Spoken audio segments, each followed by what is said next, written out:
হাই friends, আকৌ এটা নতুন ভিডিঅ'ত আহিলোঁ মই। আপোনালোকৰ খবৰ কেনে? ভালে কুশলে আছেনে?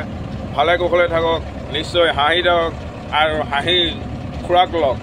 আমি আহিলোঁ এখন হাতীমৰা বিয়াত আৰু এয়া আহিলোঁ সুভাষ দা আৰু মই। সুভাষ দা, চশমাযোৰ কি কাৰণে পিন্ধিছে আপুনি? ধূলি ছিজন, সেইকাৰণে চশমাযোৰ পিন্ধিছে। চকু বেয়া হৈ যাব সেইকাৰণে পিন্ধিছে। বাৰু ঠিক আছে, আমি এতিয়া বিয়াখন যাম। বিয়াখনলৈ গৈ আছোঁ। মাথাউৰি যেন ছিগিছিলে ৰাইজসকল, ছিগা মাথাউৰি আহিছিলোঁ দেই। আপোনাৰ কলিয়াবৰ যেন বানপানী হয়, ইয়ালৈকে পানী মানে প্লাব হৈ যায় ইয়ালৈকে।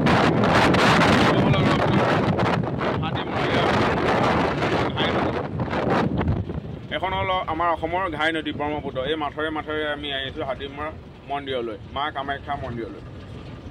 ধন্যবাদ। আৰু আপোনালোকক ইমান সুবিধামতে দেখাব পৰা নাই ৰাইজসকল, বন্ধুসকল বেয়া নাপাব, কাৰণ গাড়ীৰ ওপৰৰ পৰা মই ভিডিঅ' কৰি আছোঁ। তাৰপিছত কি সৌন্দৰ্য দৃশ্যবিলাক, ফুল দেখিছেনে? আৰু তাতে আহি গ'ল আমাৰ সুভাষ। এখন হ'ল চাপৰি, হাতীমৰা চাপৰি। আৰু দেখিছেনে ৰাইজসকল, আমাৰ গাঁৱলৈ যোৱা, ঘৰলৈ যোৱা বা গৰু এৰাল দিবলৈ যোৱা ৰাস্তাবিলাক পাকা। আমাৰ ঘৰ হ'ল কলিয়াবৰত, সেইকাৰণে আমাৰ কলিয়াবৰৰ মানুহবিলাকো চাফা একদম পূৰা। আৰু দলং ঘাটবিলাক দেখিছেনে বাৰু? দলং ঘাটবিলাকো পাকা। আৰু এইফালে মানে গৰু এৰাল দিবলৈ আহে, দেখিছেনে ৰাইজ? গৰু, এখন গৰু যোৱা দলং আৰু মানুহ যোৱা দলংখন কিমান সুন্দৰ হ'ব পাৰে ৰাইজ? মোক এবাৰ কমেণ্ট কৰি জনাবচোন নিশ্চয়। এইখন হ'ল আপোনাৰ মাথাউৰি ভঙা, মাথাউৰি যেন ভাঙিছিলে। সেইটো মাথাউৰিটো আপোনাক অলপ জুম কৰি দেখাই দিওঁ বাৰু। সেইটো মাথাউৰিটো ভাঙিছিলে কলিয়াবৰত বানপানী।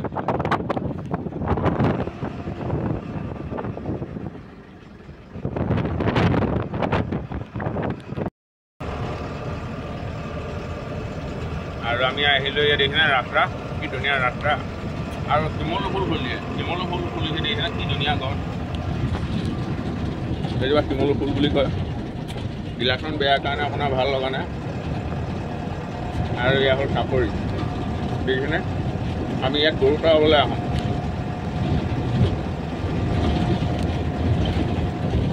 দেখিছে, আমাৰ ইয়াত শ মানুহ মাটি বিঘা পৰি আছে। ইয়াত মানুহ বাস কৰা ইমান মানুহ নাইকিয়া। আৰু পাকিস্তান চাকিস্তান আফগানিস্তান হ'লেতো ক'বই নালাগে বন্ধুসকল, ইয়াতে মানুহ থাকিলে হয়। গতিকে আমাৰ কলিয়াবৰৰ নিচিনা জেগা, কলিয়াবৰৰ নিচিনা ঠাই ক'তোৱেই নাইকিয়া, দেখিছেনে বন্ধুসকল? আৰু তাতে আমাৰ পৰিবহণ মন্ত্ৰী কেশৱ মহন্ত, তেওঁ সেই ইয়াতো এটা ঘৰ বনাইছে, দেখিছেনে? কলিয়াবৰতো ঘৰ আছেই, গুৱাহাটীতো আছেই, আকৌ তদুপৰি আপোনাৰ এইয়া কি নিকামূল ঠাইত, সুকোমল ঠাইত এটা ঘৰ বনাইছে তেওঁ থাকিবলৈ। অৱশ্যে কেশৱ মহন্তৰ বুলি মই ক'ব নোৱাৰোঁ, এতিয়া শুনামতে কেশৱ মহন্ত ডাঙৰীয়াহে বনাইছে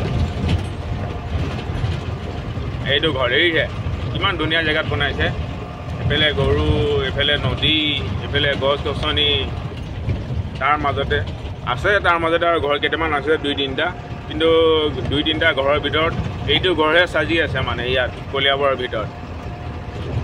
কলিয়াবৰৰ ভিতৰত নহয়, চৰি, হাতীমৰাৰ ভিতৰত। যাওক, দেখিছে?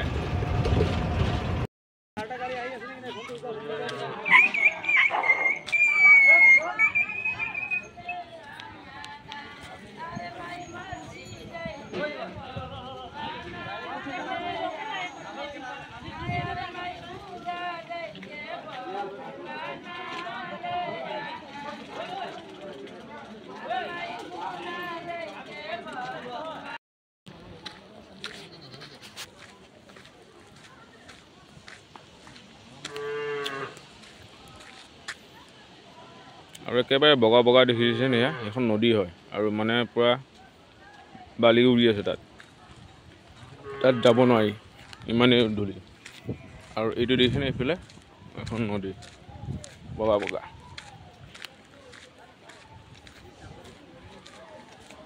চাওকচোন কি সুন্দৰ পৰিৱেশ।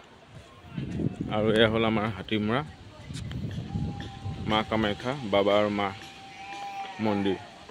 আৰু মন্দিৰভাগ আছে আপোনাৰ ওপৰলৈ চিৰি দি যাব লাগিব।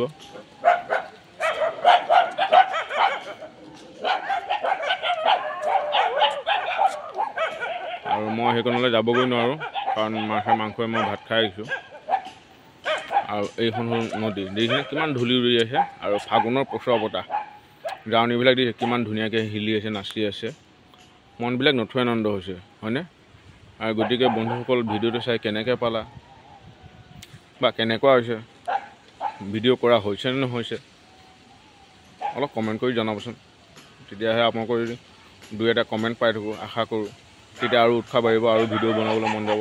কাৰণ আমি গাড়ীত থকা মানুহ য'ত ত'ত ঘূৰি থাকোঁ আৰু কোনোবা ভক্তসকলে আহি ইয়াতে গছৰ তলটো সেয়া কৰিছে তেওঁলোকৰ মনৰ বাঞ্ছা পূৰ্ণ হ'বলৈ। ধন্যবাদ।